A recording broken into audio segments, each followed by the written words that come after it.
All right, ranking each first round QB situation. Draft was insane. Like, bro, I swear I heard not afraid like 20 times in the draft, Quarterbacks bro. were selected in the top 12, each landing in unique places that have their pros and cons. Now, the truth for these guys is it's often just as much about where you land as it is how talented you are. So in today's video, I want to investigate Look at my man Drake May giving a speech. Look at how him. talented you are. Like he's running for president or some shit. What the fuck is this? So in today's video, I want to investigate each first round rookie quarterback situation and rank it on a tier Caleb got the best situation in my opinion. List. Now, the draft itself set first. an all-time record for draft attendance. Oh god, I seen that shit. 700,000 people attending. Like, it was crazy because last year they had, I seen the stats, it was like 300,000 last year, 200,000 last year, and then the 2 COVID years. Like, bro, this has 700,000, bro. It wasn't even close.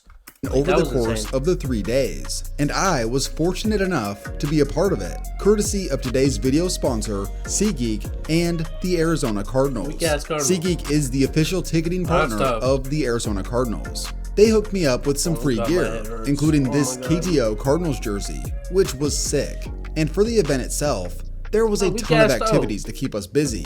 We even got to tour backstage. And for the draft itself, we were lucky enough to be sitting in the draft theater and witness the action up close. I even ran into Ray Finkel. With over 28 million downloads, SeatGeek is the #1 rated ticketing app. There are more than 70,000 events every single day. Oh my fucking god, bro. I didn't know you watched our fucking really being as favorable as it gets.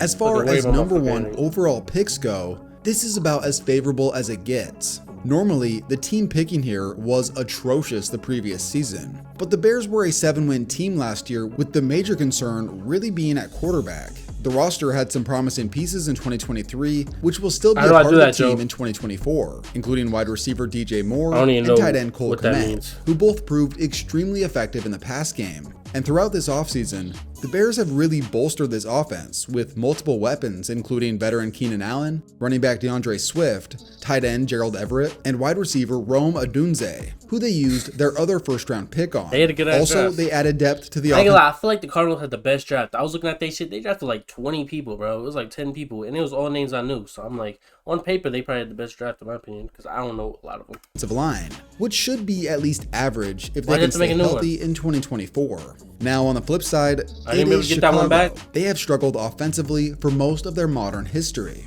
But with that said, Caleb is easily one of the most talented quarterbacks this organization has ever had.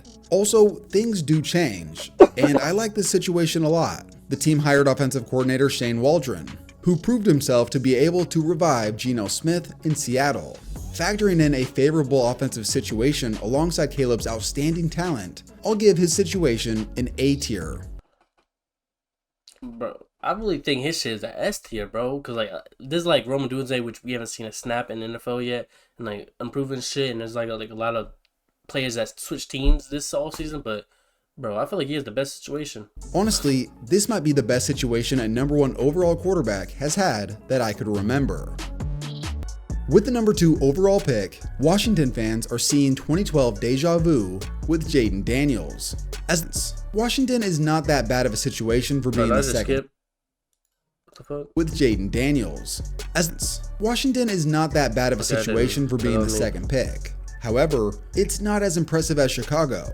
Last season, they struggled offensively and saw most of the coaching staff get fired. The team hired defensive-minded Dan Quinn as the head coach and brought in Cliff Kingsbury as offensive coordinator, which will be a good fit for Jaden Daniels. Outside of Terry McLaurin, their weapons offensively are average. They brought in Austin Eckler and Zach Ertz, which are decent, but are not huge splash signings by any means. This team will be somewhat of a wild card, since their offense will look so much different, going from that West Coast style with Sam Howell to an air raid RPO style with Jaden Daniels. But one of the biggest issues this team will have is figuring out how they're going to manage on the offensive line. At the end of 2023, the Commanders had one of the worst O-lines in the league, and they cut their best offensive lineman in the offseason. With no clear answer at left tackle for now, they project as one of the worst O-lines entering 2024, which spells disaster. You know how that is, oh God. I like Daniels the player, but I think this first year might be Justin tough Fields 2.0. considering the O-line and the average pieces around him. So this situation lands in C tier. Bruh. I ain't gonna lie, I'll fuck around and give him D tier. Other than Tay McLaurin, who's he throwing to? And that offensive line is trash. Like, they always said Zach Ertz and shit, but, bro, I get. But there's people like Bo Nix out there, bro. I'll give his shit C. Bo Nix D. Caleb Williams A. Penix is B, bro, because we don't know if he's gonna play this season. But his team, if he does hit the core, I think he's gonna be good. Drake May, man. Drake fucking May. He's probably a D tier, bro. His team is trash, bro. He just got a new head coach too, so they don't even know what's going on over there. And then fucking JJ McCarthy. McCarthy went to the Vikings. That's like A. You get JJ to throw to? A. With the 3rd overall pick, the New Era Patriots selected Drake May, the most prototypical quarterback of the class, considering his size and arm talent. Honestly, I feel bad for May. He's perhaps the most raw of these first-round quarterbacks and needing the time to learn. Yet, he's going to the worst situation of all the quarterbacks and will probably start day 1. There's just hardly anything positive to say about this situation. They were arguably the worst offense last season, and they didn't add any pieces in free agency that make you go, wow, this team looks so much better. Their best receivers entering 2024 are Kendrick Bourne, who had 400 yards last year, and second-round rookie Jalen Polk, who might be good, but is a rookie. With a first-time head coach taking over the Patriots, hardly any weapons that have proven to be good, and worst of all, an offensive line that doesn't project well entering 2024, there is going to be some serious growing pains. They do have Jacoby Brissett, and hopefully he can somewhat shoulder the load during this rough transition period. But either way, Drake May's situation goes in D tier. I guess a D. With the 8th pick in the 2024 NFL Draft, the Atlanta Falcons. But I remember that, like, someone on the commentary desk was like, "Oh, I think they're looking to go Penix this round." I'm like, "Wait, what? We're going Penix this pick? What do you mean?" Falcons select Michael Penix Jr. Well, there it is.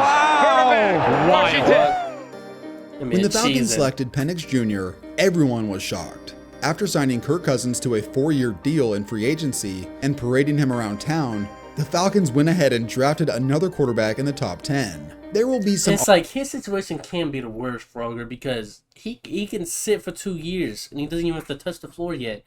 Because he gets to sit, watch, and like appreciate Kirk Cousins' work and his offense, bro. Get used to the offense, bro. So he could be good. For team dynamics, considering the relationship between Cousins and the front office. But this video's purpose is to analyze the situation for Penix himself. Out of all the first-round quarterbacks, Penix will probably sit the longest unless an injury takes place. Although he has been described as one of the most plug-and-play guys because of experience, it's not a bad thing in the NFL to sit for a year and learn the ropes from a veteran. Lamar Jackson, Patrick Mahomes, and Jordan Love are great examples of this playing out effectively. Come on now. This seems like one of the most sound strategies in terms of building MVP, future MVP. Building up a young quarterback. But we just see the impatience set in too often, and guys are thrust into the starting role. The worry here is that with a new coaching staff, including a first-time head coach and first-time offensive coordinator, you just don't know what you're gonna get. They could have a whole new staff by the time Penix plays. But as of right now, Atlanta has some nice offensive pieces in a weak division, including Drake London, Bijan Robinson, new signee Darrell Mooney, and perhaps the revival of Kyle Pitts with a better quarterback under center. Plus, they project to have a top 5 offensive line entering 2024. So if Penix does see the field, it's a hugely favorable situation. This one's a bit of an unknown, but assuming Penix sits at least a year, I will give this situation a B tier. Come on now.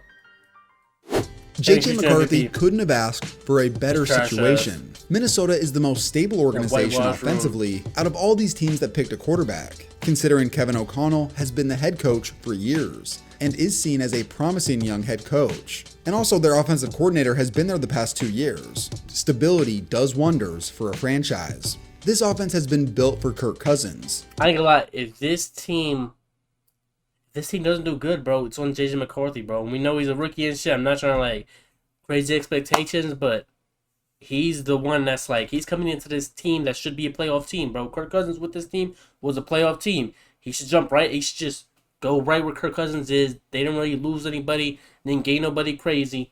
You're going right into this team that Kirk Cousins played before should take him to the playoffs. Which is great for a guy like McCarthy. He doesn't have the same ceiling as the other quarterbacks, but shows promise as a game manager type, which really isn't a bad thing in the NFL. Plus, McCarthy will have incredible weapons, including the best receiver in the league, Justin Jefferson, a solid number 2 Jordan Addison, and an amazing receiving tight end, TJ Hawkinson, from last season. Also, they signed running back Aaron Jones and did bring in a veteran quarterback in Sam Darnold, so they can always start with him first and work. How the fuck is Sam Darnold a fucking veteran, bro? He hasn't done shit, bro. He's just been in the league hell years for nothing. Also, they have a projected top 10 offensive line. So honestly, it doesn't get much more favorable than this. I don't think he'll be the best quarterback of the bunch, but he certainly has the best and most stable situation. I said so that. I'm going to put his situation in S tier. I think I said this. This last one's interesting. It's the one I'm most unsure about. Nix was the least desired of the top 6, but those who defended him comped him to Drew Brees for his decision making and short area accuracy. Obviously, anytime you're compared to a Hall of Famer, you're set up to fail.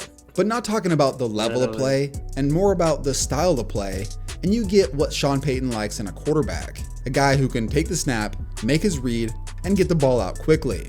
Obviously, the difference was that Drew Brees had multiple pro seasons. I'm telling you, bro, JJ McCarthy, Bo Nix, we're not gonna know their names in 3 years. And I think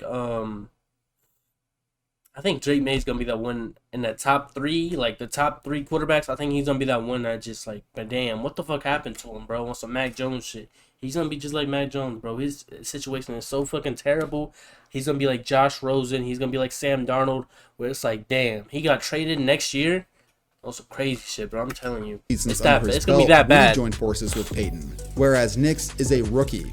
I think Caleb Williams, Penix, and Jaden Daniels gonna be the only I ones think to come out Denver this does draft. have some good pieces offensively. Also, I believe At best, Drake May's a backup quarterback. this roster will be one of the weaker ones of the 6 for the next few years, considering how much they're eating in the dead cap because of Russell Wilson. They will have an average offensive line, and their offensive weapons are promising, but they won't be the most spectacular offense in the world. Because Sean Payton has proven his ability to elevate quarterbacks, Nix is in good hands. I just feel like there will be at least some growing pains in year 1. I'll put his situation in B tier. Play action and Boats Nix taking the deep shot. Pick 6. How about that? Brothers, touchdown.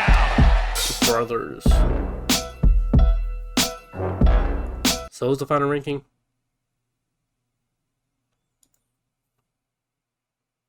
Bonus got the same situation as Penix. I didn't even see that, bro. Just get the fuck out of here.